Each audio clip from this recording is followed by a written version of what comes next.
¿Por qué? Porque en un lado de la... recordemos que una relación usuario-servicio de salud y profesional de la salud es una relación asimétrica.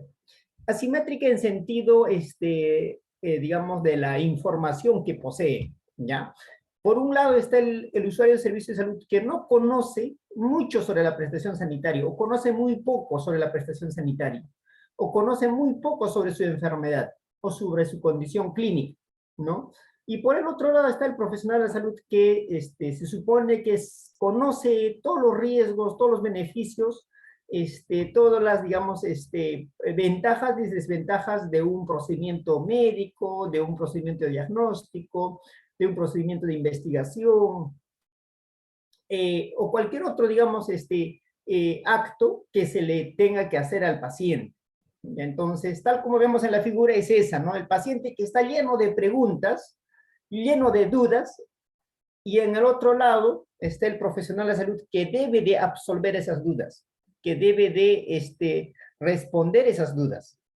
Entonces, por eso existe el consentimiento informado, ¿ya? ¿Por qué? Porque hay un deber de información por parte del profesional de salud respecto del usuario de servicio de salud. El consentimiento informado no es propio, como muchas normas dicen, del profesional médico, es por cualquier profesional de la salud, ya cualquier profesional de la salud, médico, enfermera o profesional obstetra, odontólogo, tecnólogo, tiene el deber de informar al usuario de servicios de salud sobre las prestaciones sanitarias que va a desarrollar, ¿ya? ¿Por qué? Porque básicamente existe esa asimetría informativa. El profesional de salud que conoce sobre la materia de la prestación sanitaria y el paciente que desconoce sobre el procedimiento diagnóstico, quirúrgico o cualquier otra prestación sanitaria a la que va a ser sometido. Por eso existe el tema del consentimiento informado, ¿ya? Es tan importante el consentimiento informado que las principales quejas, las principales denuncias o las principales, digamos, consultas que se realizan digamos, a la entidad en el Estado obligado a resolver o proteger ese tipo de derechos es su salud. Y entonces, digamos, lo que más se quejan, lo que más consultan, o sobre la que más denuncia es porque no se le da información al usuario de servicio de salud, ¿ya?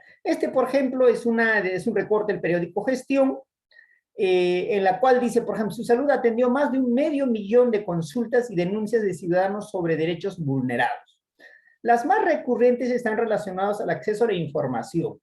¿Qué significa? Que el prestador de servicios de salud, en este caso el profesional de la salud, no ha dado una información suficiente, ¿no? Información suficiente al usuario de servicio de salud. Como no le dio la información suficiente, evidentemente va a consultar, se va a presentar una queja o va a presentar una denuncia. Entonces, y como vemos, epidemiológicamente, en este caso, digamos, las quejas más prevalentes son relacionadas con el acceso a la información, a que no se le otorga la información adecuada, suficiente, oportuna al usuario de servicio de salud. Entonces, ciertamente eso, digamos, denota que, digamos, hay una falta digamos, de información en consecuencia. Si no hay información, no hay forma de que pueda consentir. Entonces, el consentimiento informado tiene dos elementos. Primero, el otorgamiento de la información al usuario de servicio de salud. Y en base a esa información que se da al usuario de servicio de salud, el usuario, al paciente, acepta un procedimiento. Entonces, ¿cómo es que en estos casos, por ejemplo, donde hubo quejas y denuncias, es que el paciente ha aceptado? Seguramente sobre una información insuficiente, ¿no? Sobre una información, digamos, incompleta, ¿no? Entonces, por ello existen las quejas. Es más, las principales, digamos, los principales problemas médicos legales que ocurren en el Perú son básicamente por falta de información. Es porque a veces no nos damos el tiempo suficiente como para informar al usuario de servicios de salud, al paciente. Eso es importante. Entonces, digamos, estadísticamente, digamos, las principales denuncias, quejas o consultas son relacionadas al acceso a información, en que no se le da información suficiente, adecuada, oportuna al usuario de servicios de salud. Muy bien. Es tan importante el tema de digamos, del consentimiento informado que, por ejemplo, en este año, o desde el año pasado, probablemente ninguna persona en el Perú mayor de 5 años se haya preguntado en qué consiste el consentimiento informado. ¿Por qué? Porque todas las personas hemos estado, digamos, inmersos en este tema de la vacunación. Y para efectos de recibir una vacuna, evidentemente, teníamos que firmar un consentimiento. Y eso es importante, ¿no? O sea, es tan irrelevante el tema que, digamos, digamos, es un tema tan, no solamente relevante, sino de importante, en que si no tenías un consentimiento informado, evidentemente no podías recibir la vacuna, ¿no? Entonces, todos los peruanos o todas las personas seguramente han firmado un consentimiento informado o un documento de aceptación, pero no sé si previamente hayan recibido la información suficiente sobre la vacuna, las características, los riesgos, todo lo demás, pero finalmente se ha suscrito un consentimiento informado, ¿ya? Entonces, por eso es importante el tema del consentimiento como, digamos, como un acto, ¿no? Eso es un acto médico legal, es un acto profesional, ¿ya? Que más adelante vamos a ir desarrollando.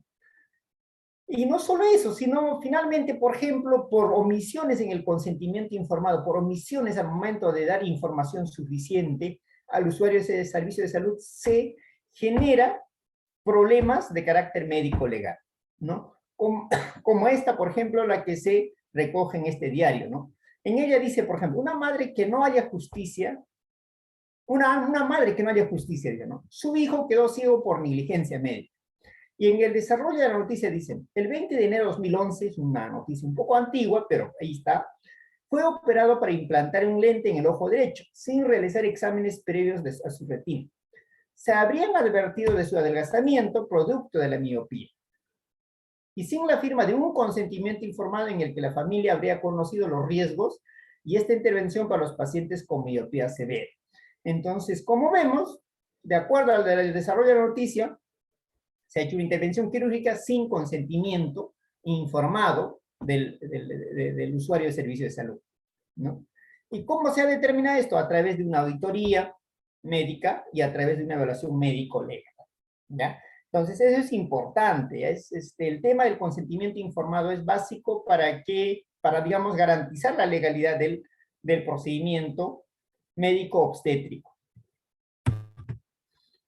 Otra, por ejemplo, Pucallpa dice, adolescente embarazada murió por presunta negligencia médica. Familiares de Juanita Rengifo Urtía, de 17 años, indicaron que ella y su bebé fallecieron luego que se le practicara una cesárea sin autorización. Seguramente, o probablemente en este caso, la adolescente estaría quizás en una situación de riesgo obstétrico o una emergencia obstétrica y se la realizó sin consentimiento. Situaciones en las que evidentemente por un tema de justificación, dado que está en riesgo o en emergencia o en situación de riesgo su vida, evidentemente no se requiere, la ley admite que no se requiere un consentimiento informado. Pero, ciertamente en este caso hay que probar que estaba en situación de emergencia, ¿no? En situación de riesgo. Entonces, si estaba en situación de riesgo, sería digamos, una razón justificada por qué se ha hecho una cesárea de emergencia o de urgencia sin el consentimiento. Eso es importante, pero hay que probar que esté en una situación de emergencia. Muy bien, pero el tema del consentimiento informado es un tema absolutamente, no solo polémico, sino además, bastante, digamos, discutido, bastante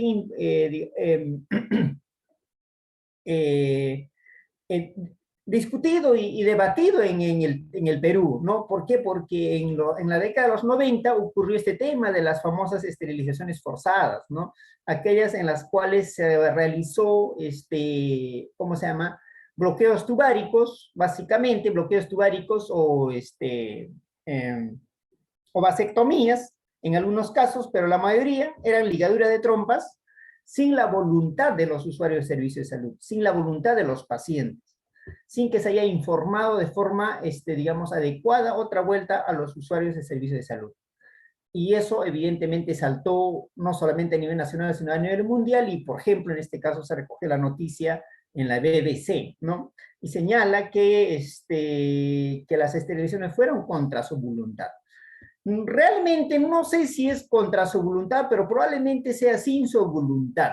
Ya son cosas distintas, ¿no? Contra su voluntad significa que una persona está consciente y a pesar de que está consciente, en forma forzada, lo llevan a un quirófano y le hacen el bloqueo tubaríco. Probablemente no sea el caso, ¿no? Probablemente haya sido sin su consentimiento, o sea, no contra su voluntad, sino sin su consentimiento, que significa que con engaños la hayan llevado a una sala quirúrgica o un tópico, porque aquellos años se hacía los bloqueos solamente en tópico, no se realizaba en sala de operaciones, se haya realizado los bloqueos tubáricos, ¿no? Entonces, más que contra su voluntad, probablemente sea sin su voluntad, que es una cosa distinta, ¿ya? Muy bien. Cualquier duda o pregunta, no tengan, bueno, la redundancia, no duden en hacerlo, por favor. Entonces, dado esta, digamos, breve introducción, es importante saber qué es el consentimiento informado, ¿no? El consentimiento informado es un acto médico legal, obligatorio, ¿ya?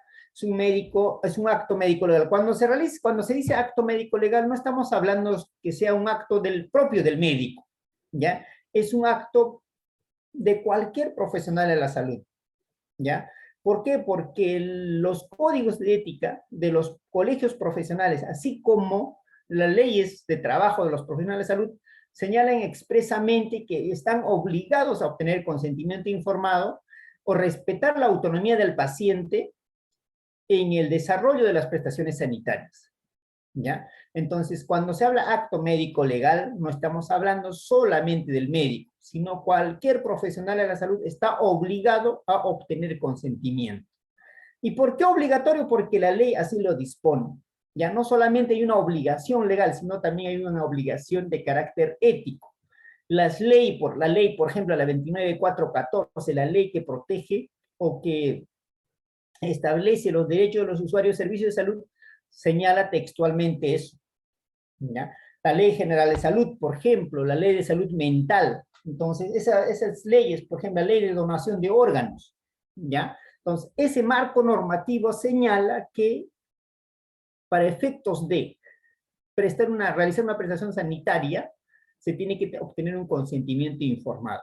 Por eso es un acto de carácter médico y además legal, porque la ley lo establece, ¿ya? Porque hay un conjunto de, digamos, de formalidades, hay un conjunto de presupuestos que tienen que considerarse para que se realice el acto digamos, el consentimiento informado, ¿ya?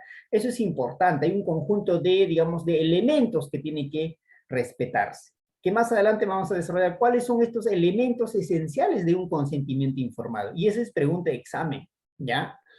Muy bien, entonces, el consentimiento informado es un acto médico legal. Cuando se hace referencia al acto médico legal, no solamente es propio del médico, sino de cualquier profesional de la salud. Si bien es cierto, las leyes señalan, o sea, el médico, pero no es así, ¿ya? En donde el usuario de servicio de salud o su representante, no necesariamente es el usuario de servicio de salud el que tiene que aceptar o el que, digamos, es el que puede emitir el consentimiento informado, sino puede ser también su representante, porque hay situaciones en las cuales este usuario de servicio de salud no tenga la capacidad ni la competencia para poder emitir el consentimiento, ¿ya? ¿Qué significa capacidad? Eso es importante, ¿ya? Que tengan, esa es pregunta de examen. Capacidad es la capacidad legal, la capacidad de ejercicio. ¿Qué significa? Que yo de manera propia, de manera autónoma, pueda hacer mis actos, pueda realizar mis actos. Estoy capacitado legalmente, tengo capacidad de ejercicio. En el Perú la capacidad del ejercicio y la capacidad legal, que es lo mismo, capacidad legal o ejercicio, o capacidad jurídica, se adquiere a los 18 años, o sea, cuando uno es mayor de edad, ¿no? Entonces, eso es, ¿ya? Cuando el usuario del servicio de salud o su representante legal. Entonces, no solamente es el usuario del servicio de salud el que puede emitir consentimiento informado, sino también su representante legal.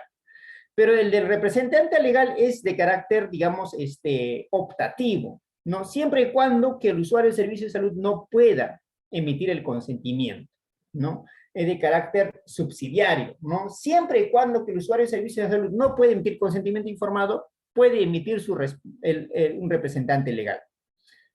Y entonces, el usuario del servicio de salud o su representante legal tienen que ser capaz y competente, ¿ya? Capacidad está relacionado con la aptitud de las personas, de, de ejercer de forma autónoma sus obligaciones. En derecho se dice aptitud para ser centro de imputación de derechos y deberes, ¿no? Cuando una persona es apto para tener, para ser centro de imputación de deberes y derechos, cuando es mayor de edad. A eso se llama capacidad, ¿ya? Pero toda persona mayor de 18 años es capaz. ¿Qué dicen?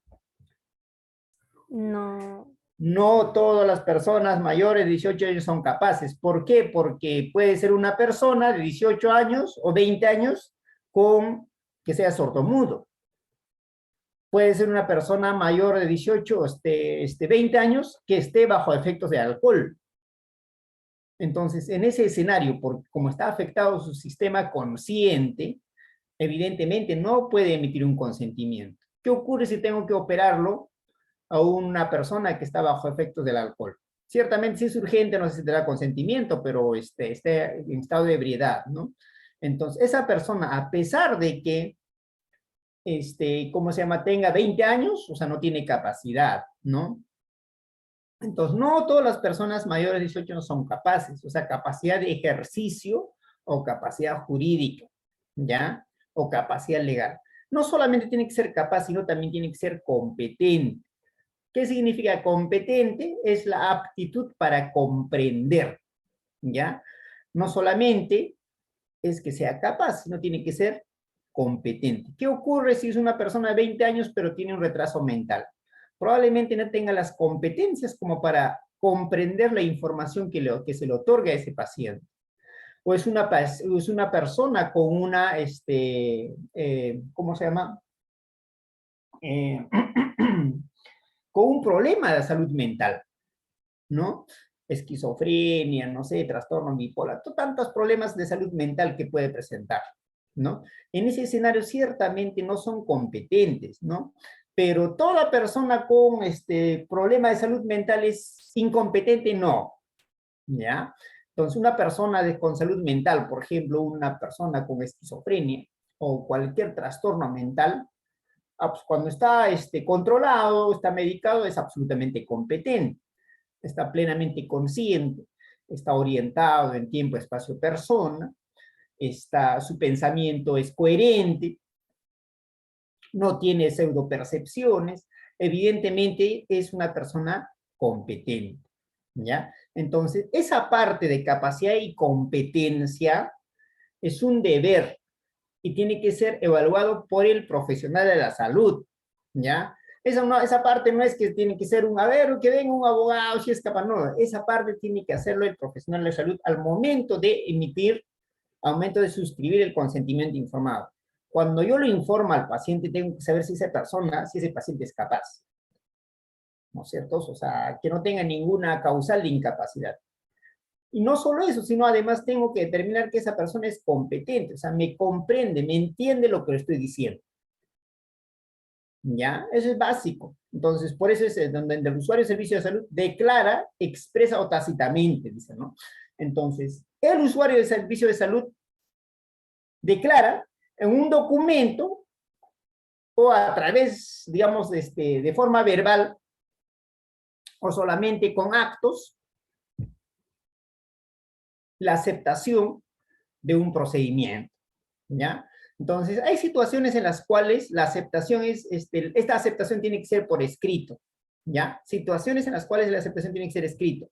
¿En qué casos? Por ejemplo, cuando son procedimientos diagnóstico y terapéutico, quirúrgico médico, riesgosos, ¿ya? De mucho riesgo.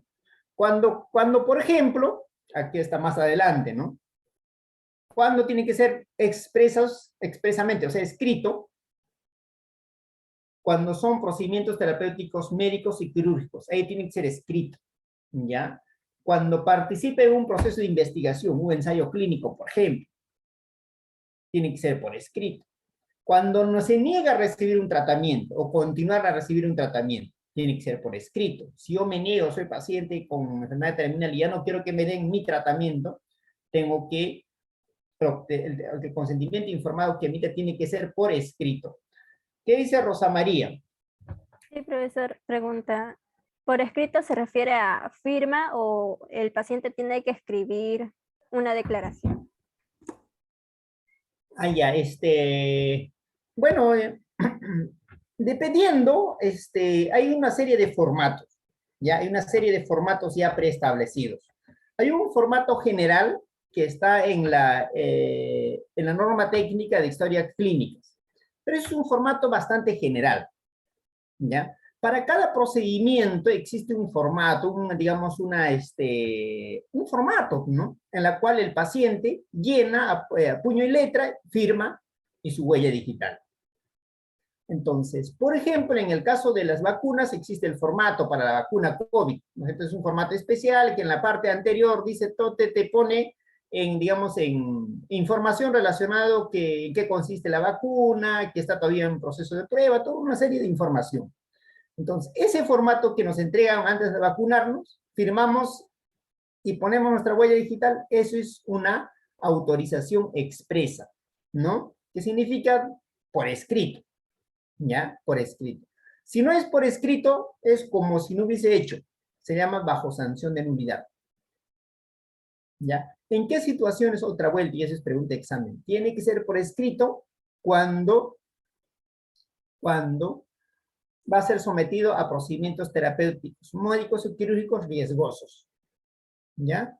Cuando va a ser parte de de un ensayo clínico. Obviamente, los formatos, o sea, cuando se trata de ensayos clínicos, tiene sus propios formatos. No es el mismo formato que se emplea para un procedimiento quirúrgico que para una investigación. El formato de negativa a recibir también es distinto. El formato para recibir cuidados paliativos también es distinto.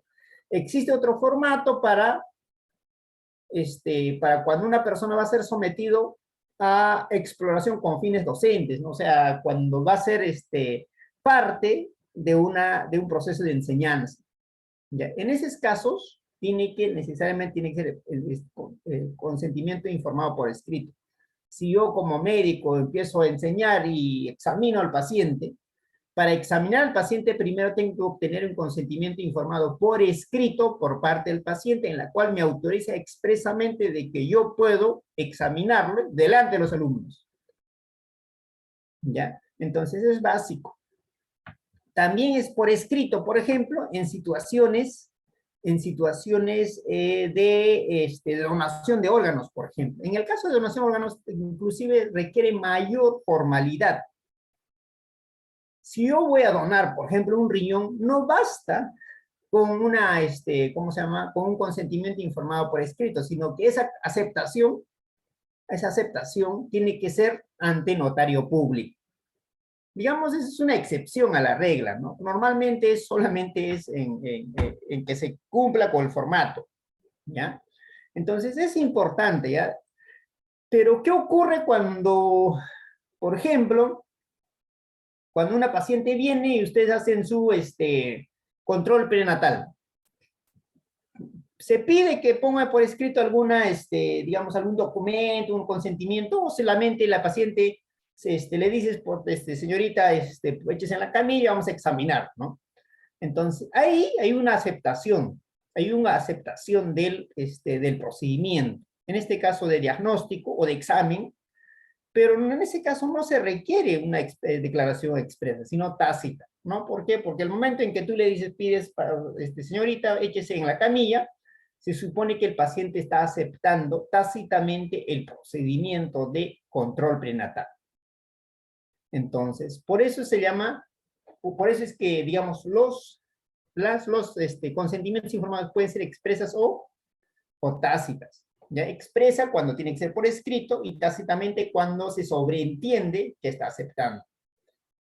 ¿Ya? Obviamente esta declaración tiene que ser de forma oportuna, tiene que ser libre y voluntaria. No solamente voluntaria, sino tiene que ser consciente de su situación, ¿no?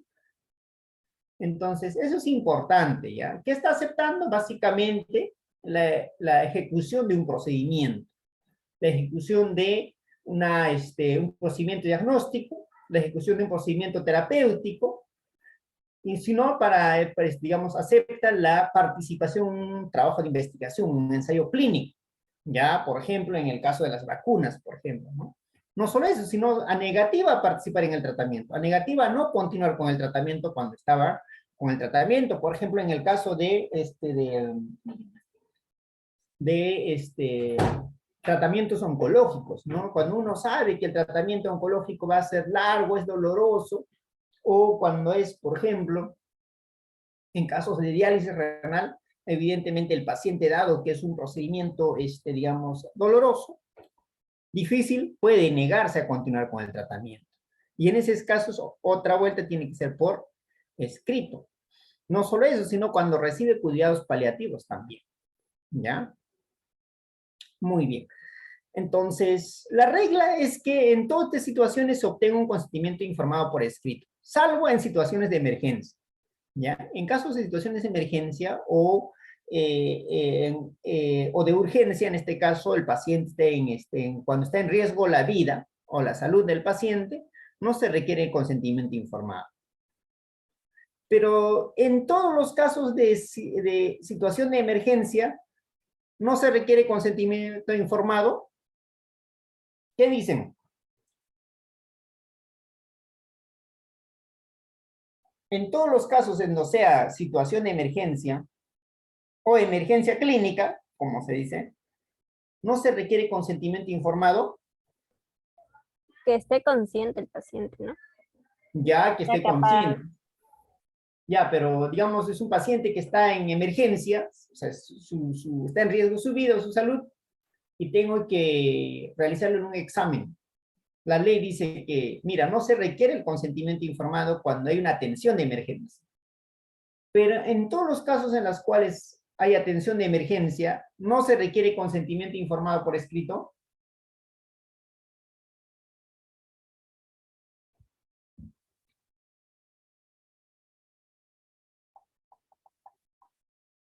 ¿Qué dicen?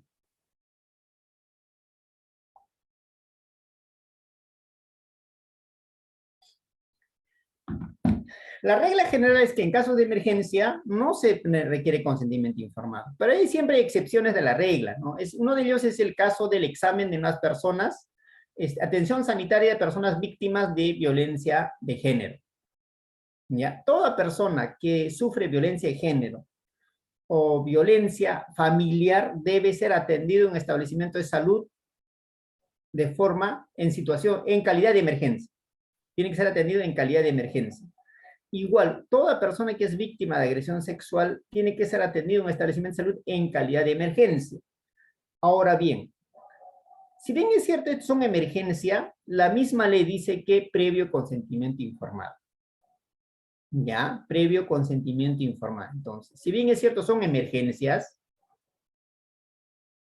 pero se requiere consentimiento informado. Esa es una expresión, es una excepción a la regla, ¿ya? Alejandra, Sí, díganos. profesor, una consulta. Y en caso de que se corre el riesgo la vida de la persona, puede ser también un familiar, consentimiento informado para un familiar.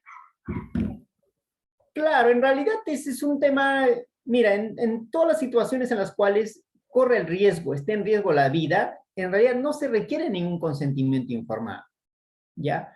Pero por un tema de seguridad, para que en el futuro nadie me haga problemas, casi siempre se obtiene consentimiento informado, ¿ya? Por un tema básicamente de protección, por un tema de, eso se llama medicina defensiva, ¿no? Medicina defensiva positiva, ¿no? Medicina defensiva positiva es aquella situación en la cual pedimos un montón de cosas, para por si por ahí me dicen, oye, ¿por qué no has hecho esto? ¿Por qué no has hecho esto? ¿No? Eso se llama medicina defensiva positiva, ¿ya? Entonces, eso no es lo correcto, pero se hace como una medida de protección. Oye, ¿por qué no pediste radiografía? ¿Y por qué no hiciste tal examen? O sea, eso es medicina defensiva positiva, ¿ya? ¿Y por qué no pediste? ¿Y por qué? Entonces, para efectos de evitarse problemas, para que no me digan, ¿por qué no he hecho? Entonces, es un mecanismo de defensa. Se llama medicina defensiva positiva. La medicina defensiva negativa es aquella situación en la cual te evitas de todo problema. Oye, es un paciente que es, no, mejor no, yo no hago nada, ¿no? Ese que no quiere hacer nada, ¿por qué? Para evitarse problemas. ¿Ya? Eso es medicina defensiva negativa. Ambos extremos son malos. No sé si le hemos aclarado la duda, ¿por qué? Porque en realidad si está en situación de emergencia no es necesario el consentimiento, pero por un tema de seguridad, por un tema de protección, por un tema de evitarse problemas en el futuro, como la que aparentemente es el Noticia Perú 21, es que se pide el familiar, ¿ya? Pero si está en riesgo la vida no es necesario, no se requiere consentimiento informado por escrito. Rosa María nos quería comentar algo, creo. Sí, profesor, en caso de las personas víctimas de agresión sexual o violencia basada en género, ellas mismas tienen que brindar su consentimiento informado y no es necesario esperar a un familiar. Ya, ahí justamente, antes de emitir el consentimiento informado, tenemos que valorar la capacidad y competencia. Primero, primero tenemos que ver si es una adolescente de 14, 15 años que son usualmente víctimas, tenemos que ver que no tiene capacidad. Puede ser que sea una persona capaz, o sea, que la persona que sufrió agresión sea una madre de familia, violencia de género o violencia digamos, en el seno de la familia. En ese escenario, ciertamente es una persona capaz, 30 años, ¿no? Que ha sido agredida por digamos, por el conviviente, por la pareja, por el esposo. Es necesario probablemente sea capaz, pero puede ser que no tenga competencia. ¿Qué significa? Puede estar gravemente afectado su salud mental, su estabilidad emocional, que no tenga capacidad de comprender lo que le estamos hablando, ¿no? Entonces, en ambos casos hay que evaluar antes de obtener consentimiento informado, analizar que esa persona sea capaz, sea competente, capacidad de estar relacionado con la aptitud de realizar cosas de forma autónoma, ¿no? De ser, de atribuirse derechos y obligaciones, ¿no? De atribuirle derechos y obligaciones, ¿ya? Y competencia está relacionado con la capacidad de comprender, ¿ya? Entonces, sea lo uno u otro, hay que analizar en cada caso concreto si cumple o no con esos elementos. ¿Ya? Yo puedo dar toda la información, pero si no me entiende, no hay forma de que pueda, digamos, obtener consentimiento informado. Y la competencia tiene un montón de otros elementos, no solamente es que pueda entender, sino también ahí viene el tema de que esa competencia sea alterada, o más que alterada, sea, digamos, deficiente por temas culturales, ¿no? Más que deficiente, digamos, distinto por temas culturales más que deficiente. Por temas culturales. Por temas, el tema cultural en el Perú probablemente sea el más importante, ¿no? No es lo mismo informar a una paciente quechua hablante que una aymara o una de la selva. Entonces, ahí el tema va a ser distinto, ¿no? Ahí por eso viene el tema del enfoque intercultural, ¿no? Entonces, eso es importante, esas cositas. Ya cada uno de estos elementos tiene un desarrollo extenso, ¿ya? Muy bien, entonces vamos a seguir con Alejandra, díganos. Profesor, una última consulta. Y en el caso de ser no corre riesgo la vida de una sola persona, sino de dos, en este caso una gestante y su bebé. ¿Cómo sería? Ah, ya, eso es muy buena pregunta, ¿no? Muy, muy buena pregunta. A ver, eso me permite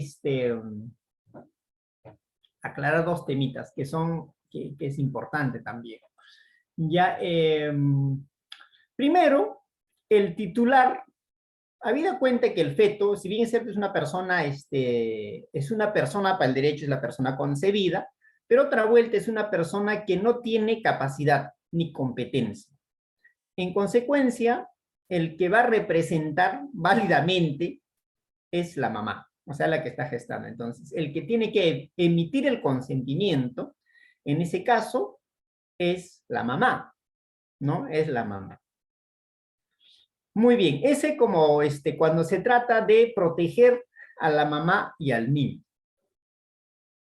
Que es las más de los casos, ¿no? Cuando, por ejemplo, tiene que hacer una cesárea a una gestante, ¿no? Porque tiene alguna forma de, ¿cómo se llama esto? De desproporción cefalopélvica, obviamente no vamos a poder realizar un parto por vía vaginal o por vía, digamos, regular, ¿no? Normal. Entonces, tiene que programarse una cesárea. En ese escenario, el que va a representar tanto a la mamá como al feto es la mamá, ¿ya? Entonces, ella ciertamente tenemos que, otra vuelta, valorar que sea capaz y competente, ¿no? ¿Qué ocurre si es una gestante pero con algún trastorno mental, ¿no? Con alguna afectación a la salud mental? En ese escenario, será su representante el que pueda emitir el consentimiento. ¿Qué ocurre si una gestante de 14 años?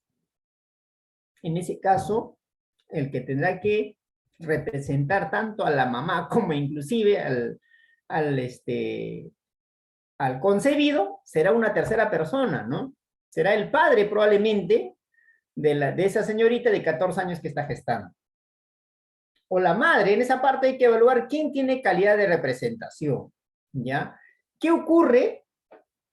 ¿Qué ocurre, por ejemplo, esa señorita de 14 años no tiene ni papá ni mamá, pero tiene un hermano de 20 años, tiene los abuelitos?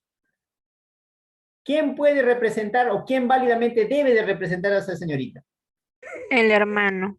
El hermano, ¿no es cierto? Eso es importante que tengan, esa parte es validez, ya esa parte es validez de la representación. Creo que más adelante vamos a desarrollar esa parte de la representación porque es importante, ya como un tema de desarrollo, ya. Porque esa parte siempre se comete problemas en el tema de la representación. ¿Quién válidamente representa a un usuario de servicio de salud? No solamente en el consentimiento informado, sino para firmar cualquier otro documento. Para cualquier otro documento. ¿A quién debo dar de alta? ¿A quién debo entregarlo? No puedo entregar a cualquier persona. ¿Qué ocurre si mañana viene la gestante y el niño lo entregan, tanto la gestante menor de edad, 14 años, están en su serum, le entregan no a la persona indicada, no a la persona que tiene calidad de representación, sino por decir, supongamos que tenga un problema ¿cómo se llama? Que es muy frecuente el tema de tenencia, no solamente, sino de la patria potestad, ¿no? La patria potestad de esa señorita de 15 años que tenía un hijo ahorita, está a cargo de la mamá. Y ustedes le entregan al papá. Va a haber un problema, ¿no es cierto? ¿Por qué? Porque le han entregado a una persona que no tiene capacidad de representación. Ciertamente esas cositas uno tiene que preguntar, ¿no? Sí, preguntar a la señorita, oye, mira, ¿con quién vive o quién está a tu cargo, ¿no? Entonces, el que esté a su cargo es el que tiene que, digamos, al que tiene que entregarse. Tanto a la señorita de 15 años que dio luz como al niño, ¿no? A la que dio luz. Entonces, eso es importante, esos temas, ¿ya? Entonces, eso como primer punto ante la pregunta de Alejandra. El otro punto está relacionado en cuando la gestante participa en ensayos clínicos, por ejemplo. ¿Una gestante puede participar en ensayos clínicos? ¿Qué dicen? ¿Pueden ensayar en gestantes, digamos, la efectividad y la seguridad de una vacuna? Sí, sí puede. Sí, Muy bien, profesor. entonces sí puede participar, ¿no? No solamente eso, sino quieren probar, por ejemplo, en gestantes, en gestantes con preeclampsia, la efectividad de algún otro antihipertensivo para controlar la hipertensión. Sí puede participar, por supuesto que sí, ¿no? Entonces, en ese escenario no basta el consentimiento informado de la mamá, sino, es una excepción, otra vuelta a la regla, sino que tiene que informar tanto la mamá como el papá, cuando está gestando todavía. ¿Ya? Eso es importante.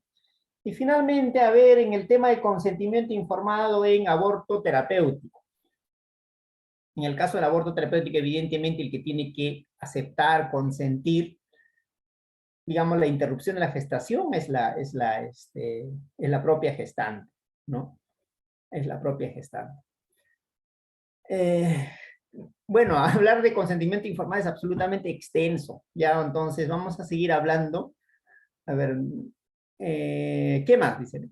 Después de que el profesional dice, no, o sea, ¿en qué situaciones tiene que ser expresa o decir escrito? Eso es pregunta de examen, ¿ya? En cuando hay cuidados paliativos, con fines docentes, cuando se trata, por ejemplo, atención de personas víctimas de agresión, en temas de donación de órganos que no están acá, el VIH, por ejemplo, ¿no? Si yo hago pruebas de VIH, necesariamente tengo que obtener consentimiento informado por escrito, ¿no?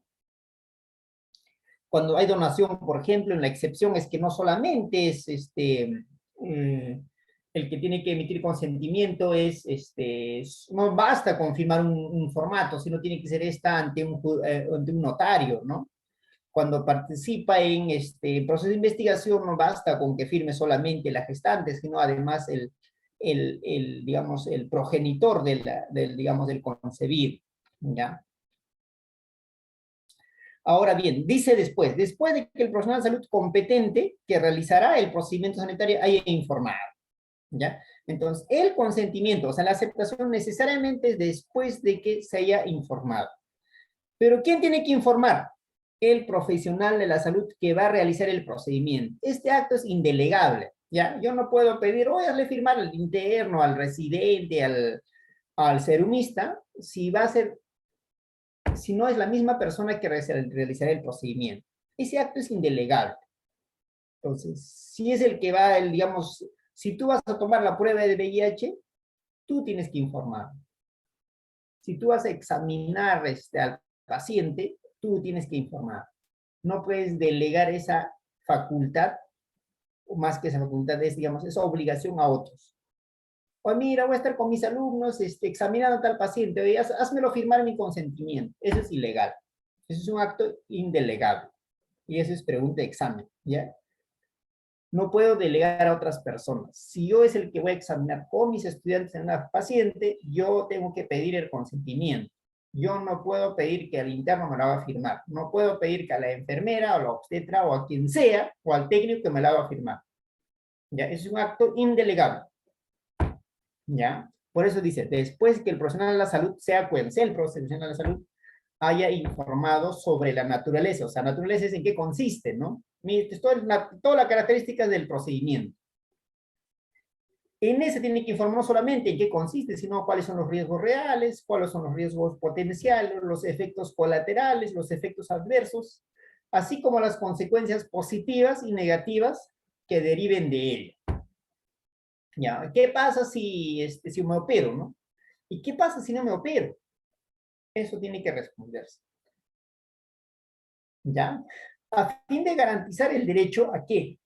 ¿Por qué es importante el consentimiento informado? ¿Por qué? Porque está vinculado con el derecho a la vida, ¿ya? En base a la información que se le otorga, el paciente o el usuario de servicio de salud va a decidir respecto de su vida. ¿Por qué? Porque muchas veces, digamos, el procedimiento por la que se requiere consentimiento pone en riesgo o puede poner en riesgo la vida. Y en consecuencia, la decisión que tome el usuario de servicio de salud va a estar vinculado o va a ser con el objeto de garantizar el derecho a la vida.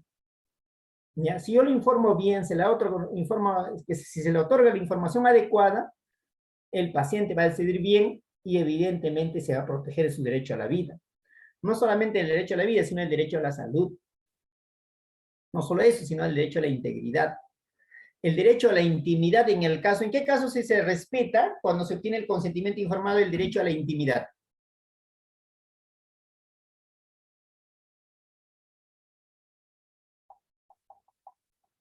¿En cuál de estos supuestos anteriores en las cuales se obtiene consentimiento informado por escrito está relacionado con el derecho a la intimidad?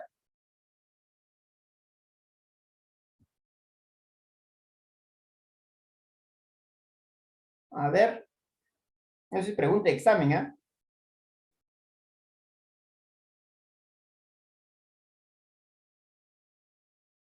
¿Alguien? Mira, estos son los supuestos en los cuales tengo que obtener consentimiento informado por escrito. Procedimientos de diagnóstico y terapéutico riesgosos. Procedimientos de investigación. Cuando hay negativa de recibir o continuar con el tratamiento. De cuidados paliativos. Exploración con fines docentes. En estos supuestos, en estos casos de que estamos señalando, ¿cuál está vinculado con el derecho a la intimidad? Exploración con fines docentes. Exactamente. En caso de exploración con fines docentes, no es como el objeto de proteger la vida, ni la salud. Puede ser la integridad psíquica o mental, ¿no? Ver cómo es posible que me expongan, ¿no? Pero básicamente en ese escenario está vinculado con el derecho a la intimidad. ¿Ya? Entonces, y así sucesivamente. Entonces, hay situaciones, por ejemplo, en el caso de, en el caso, por ejemplo, a no continuar con el tratamiento, el paciente decide, ya no quiero continuar o solamente quiere recibir tratamientos paliativos. ¿Con qué derecho estará vinculado? Yo dice el paciente, yo ya no quiero que me den tratamiento para mi cáncer, solamente quiero que me den tratamiento paliativo. ¿Con cuál de estos derechos estará vinculado? Libertad de expresión. Ya, sí, bueno, pero es no solamente de libertad de decir, bueno, yo quiero que me respeten lo que yo digo. Libertad de expresión es decir lo que uno piensa, ¿no? ¿Es tanto así?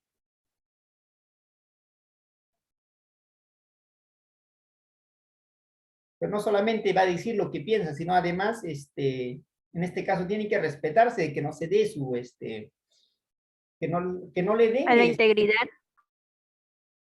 ya, ¿cómo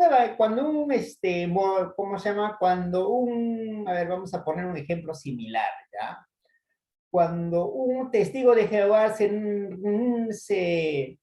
niega a recibir sangre, ¿bajo qué, digamos, qué derecho, invoca? Yo no quiero que me den sangre, pero ¿por qué?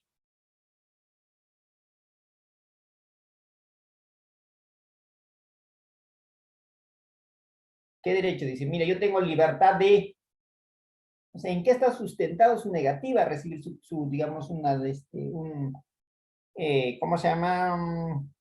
Una unidad de sangre, o paquetes globulares, o paquete de plaquetas, lo que sea. ¿De conciencia? Libertad de conciencia, ¿ya? Muy bien, es libertad de conciencia, ¿ya? El tema de la libertad de conciencia es el tema de la religión, ¿no? El tema de la religión, ¿ya? Entonces, cuando yo, por ejemplo, cuando a un donante le piden que emita su consentimiento informado, ¿qué derecho estará, digamos, inmerso digamos, en ese proceso?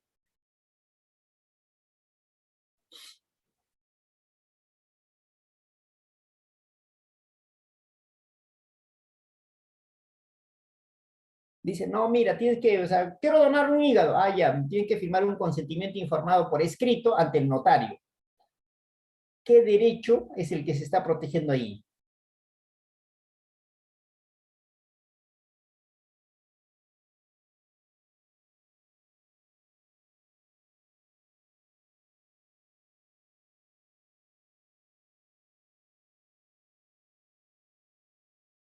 ¿Alguien? El derecho a la integridad, ¿no? Es una persona tiene que estar íntegro, o sea, físicamente, ¿no? Entonces, eso es ya la integridad física. Y obviamente a la salud, el derecho a la salud y a la integridad física. Entonces, por eso es importante este tema de de los consentimientos. Muy bien, Evia, ¿cuáles son los objetivos del consentimiento informado? Mira, esta parte de la, o sea, digamos, derechos de los usuarios de salud vinculados con alguna forma de consentimiento informado o alguna supuesta en la cual tiene que estar, tiene que ser por escrito, es pregunta de examen, ¿ya? Es pregunta de examen. Esa parte es importante que tengamos en consideración. Así como he dicho, libertad de conciencia, ya, cuando se requiere no sé cuánto. Intimidad en tal caso, integridad en tal caso, ¿ya? Expresión en tal caso, en salud en tal caso. Muy bien. ¿Cuáles son los objetivos del consentimiento informado? Básicamente tiene dos objetivos. Primero, reconocer la autonomía individual del ser humano, por lo que solo podrá disponer de su cuerpo cuando tenga pleno conocimiento sobre el procedimiento a seguir y sus consecuencias, teniendo en cuenta que dentro de la relación médico-paciente las partes se encuentran en situación de desigualdad, de asimetría informativa.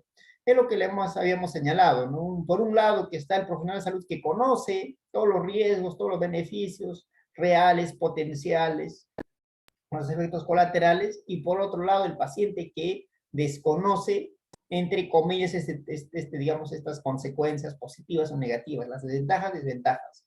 Y en consecuencia, es importante, digamos, el consentimiento informado con ese objetivo, ¿ya? Con el objeto de garantizar primero el tema de la información y evidentemente respetando la autonomía individual. Y segundo, porque permite exonerar al profesional de la salud de la medicina, más que de la salud, cuando ocasiona al paciente un menoscabo en su salud, obrando con su asentimiento, ¿ya? Entonces, eso es importante también. ¿Por qué? Porque permite eximir o exonerar al profesional de la salud cuando ocasione en el paciente un menoscabo en su salud, obrando con su aceptación, ¿ya? Siempre y cuando que obviamente se haya informado sobre ese riesgo, ¿no? Si yo dije, mire, este es un riesgo y está por escrito, y finalmente ocurre el riesgo, acontece la contingencia, evidentemente, no obstante eso, asume, entonces eso va a eximirme de mi responsabilidad. ¿Cuál es la finalidad del consentimiento informado? El consentimiento informado en la relación médico-paciente o usuario de servicios de salud paciente, profesional de salud paciente, tiene la finalidad de adoptar decisiones responsables. Por lo que antes de ser vista como un medio de defensa del paciente o del médico, debiera ser considerado una medida necesaria para la construcción de una relación de confianza mutua, ¿no? Entonces es importante. Por eso es que en cada imagen tenemos una discusión entre un profesional de salud y un usuario de servicios de salud en la cual dice, mire, todos son mis derechos y justos por esto no fui informado, ¿no? Algo así. Muy bien, eso en relación al consentimiento informado en esta parte. Ya, pero no basta con eso. Vamos a, hay un tema que tenemos que... digamos, este PDF lo voy a subir también, porque alguna vez lo hemos desarrollado, y es importante que tenga en consideración y va a venir el examen, ¿ya? Digamos, los requisitos que debe cumplir un consentimiento informado para su validez, ¿ya? Esto es importante, estos 4 elementos, sí o sí tienen que conocer, ¿ya? ¿Cuáles son los requisitos para la validez de un consentimiento informado? Capacidad. Es lo que hemos estado hablando, ¿no? Persona capaz, ¿se acuerdan? Que la capacidad es la aptitud del paciente o su representante para tomar decisiones, es decir, capacidad de ejercicio, que es lo mismo, ¿ya? Capacidad de ejercicio, capacidad legal o capacidad jurídica. Es la aptitud del paciente o su representante legal para tomar decisiones, ¿ya? Eso es capacidad. Obviamente, para que sea el consentimiento informado sea válido, tiene que ser voluntario. No puede estar sujeto a coacciones, a persuasión, manipulación, coerción, nada de ese tipo de situaciones que, digamos, vician la voluntad, ¿ya? Por lo tanto, los sujetos deben decidir libremente someterse a un tratamiento o participar en un estudio sin que haya persuasión, manipulación ni coerción, ¿ya? En ensayos clínicos muchas veces hay persuasión con algunos estímulos económicos, ¿no? Eso vicia la voluntad. Muy bien.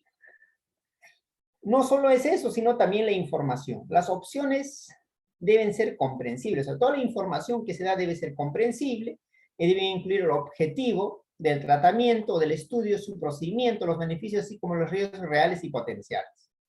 Y finalmente, comprender, o sea, la capacidad de comprensión, que es la competencia. ¿Ya? Acá dice comprender, pero se llama competencia en realidad. ¿Ya? Competencia es la aptitud, o la actitud del paciente para comprender. La actitud del usuario de servicios para comprender. La información que se le proporciona.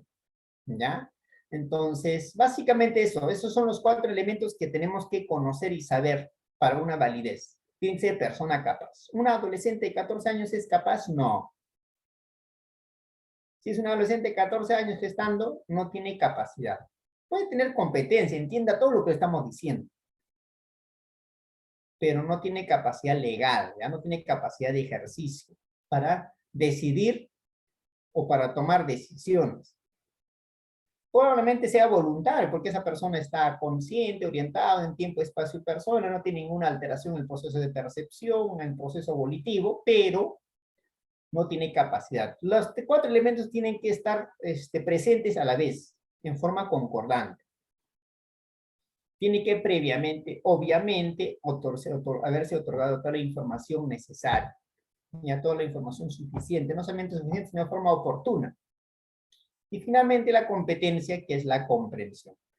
Bueno, en el caso, por ejemplo, acá, por ejemplo, en Su Salud lo conocen como comprensión, pero la mayoría de libros hablan como competencia. Muy bien, ¿preguntas, dudas?